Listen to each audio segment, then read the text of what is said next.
Welcome back to another episode, and thank you, Nina, for providing this great studio of Movement Mortgage. So this has been great, like recording all these videos. And how have you been today? Great. I'm just so happy to have Alex in our studio and just, go over some great ideas and questions and answers on real estate and finance. What I want to talk today about, so that's going to be, like from my experience, we have two type of buyers. That's going to be first-time home buyer and experienced buyer. So Sure. yeah, because, like experienced buyers, so they can, like divide in many categories. I mean, like investor, second home, vacation home, and all that stuff. If we start with first-time home buyer, so if I'm a first-time home buyer, what should I do? What's gonna be my first step, next step? What should I pay attention to, and how to make myself getting a mortgage? Okay. So in real estate, when you buy a property, there is three things you have to pay attention to: location, location, location. In finance, if you're first-time home buyer, call Nina, call Nina, call Nina. It's a very good. And Nina will answer all the questions you have. So what we need to do is Alex and I and Rita will be putting first-time home buyer seminars, and we will be doing them virtually for people who cannot attend, and we will be doing live. So, but just 101 answer to first-time home buyers is like if you're going shopping to buy a car or you're going to buy a couch in IKEA, you kind of look at your budget and say, okay, what do I need? How much money I need to have to purchase this? The same on your first-time purchase on your first-time home. You have to call me and we'll go over on your budget. We structure everything and we'll go into more details in a first-time home buyer seminars how to do it exactly. But first, before you're gonna go shopping, you have to find out how much money you got in your pocket. What can you spend? Because everything which costs more looks nicer, but can we pay for that? Can we afford mortgage payment? So there are many programs for first-time home buyers, which some of them have zero down payment. And some of them have where down payment up to $30,000 is being lended to you by the county. King County does that. There are many programs. So we'll touch up on all the programs, Alex. Okay. What I always tell my clients, so when they approach to us and they say, hey, I want to buy a house, I ask the first question is going to be, what are you buying for? Just because they have to know what they're buying for. It's going to be like a primer, it's going to be an investment and all that stuff. Did you buy anything before or not? Do you have any ideas how to buy a house? So basically your first question is going to be what's your budget and what's your affordability. So basically you want to know what those people can afford. This is one thing. Another thing, what those people not only can afford, but they need to have that or not, because they may afford like 5,000 like a month, but they basically need like if it's a single guy, he probably needs like a condo and he doesn't need that. What's going to be next step? Because what I know, so like credit history is very important, and then building some budgets like for down payment, and also having a good employment history as well. There's the key factors like employment, credit, some kind of budget for your house, and it also depends. There are some programs like government-backed programs like FHA program where you don't have to have a great credit. You can have okay credit or even poor credit. You still qualify.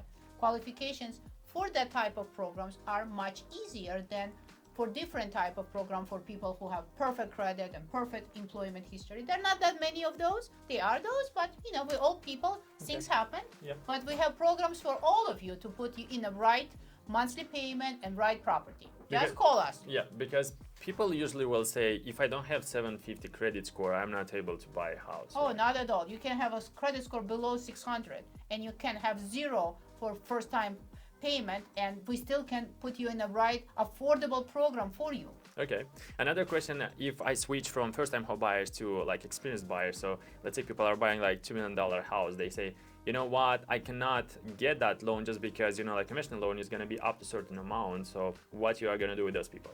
Okay, so those people fall into a jumbo lending category, which very interesting these days. A jumbo lending actually offers extremely great rates. With rates being so high, these particular programs offer fixed rate like 30-year fixed and adjustable rate mortgages when they're fixed for certain amount of years and then could be an adjustable. Their rates are extremely good and qualifications are very reasonable and affordable. Okay, nice. So basically what I'm hearing from you, so like buying a more expensive property, you may get like a better rates than Exactly. buying like cheaper property. That's right? what's happening these days. Yes. Okay, what you can tell us about condos? Just because like recently I saw like many requirements are asked from our clients buying condos. So what's going on with the condos? I think condo is a little bit trickier because when you're buying a property, single family, you being only qualified, you and value of the property to be equal what you're buying. However, if you're buying a condo, there are many units in the development, so they have to look at the budget for the condominiums, reserves, if there any kind of litigation against this condo with the previous builders or anybody else. So condo is slightly different, so it involves a little bit more, but it's a very affordable proposition for many people, and that's very possible to get very affordable mortgage payment with a condo purchase. Yeah, that's good to know, because with all those questions and like the process going over, so it's been very helpful. Whenever I have a question, I'll just call you, and you. So I'm pretty confident navigating all these mortgages and all those types of the mortgages. But definitely all the time when I have a question, just call you, and then you give me like the correct information, because this information is Absolutely. updating like every day. All the time. All Yeah. the time, yeah. And can you tell us, I just mentioned a little bit before about how important is the employment for buying like a property? Employment is important, but for first-time home buyers, we can have college as part of your employment. So let's say you went to 4-year school and you just start working for 3 months. That's considered as that you had 2 years employment, because we can show your transcripts going to school as part of your employment, as long as you study to be a chef and you're working as a chef, but not like has to be continuous of what you study for in the industry related to that college degree.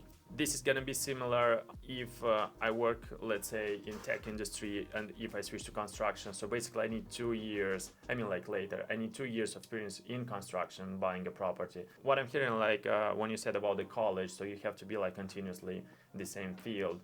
Does this apply if you already are working and then? It does not apply if you're working, but if you Okay. don't have 2 years employment Okay. at all, but you finish college and you're going into something, your first steps being employee, then you have to be in the same line of work. But Okay, if you've okay. been working somewhere and you switch, I mean, if it's completely totally different, there are still options.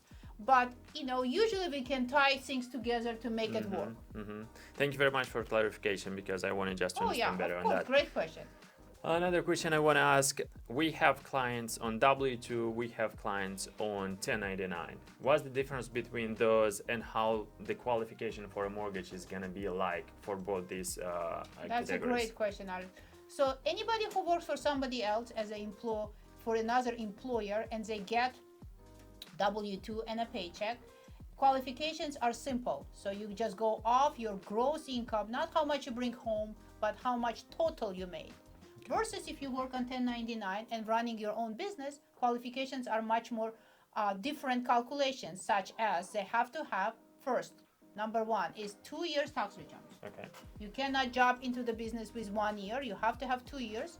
And because you're running your own business, you have all different expenses.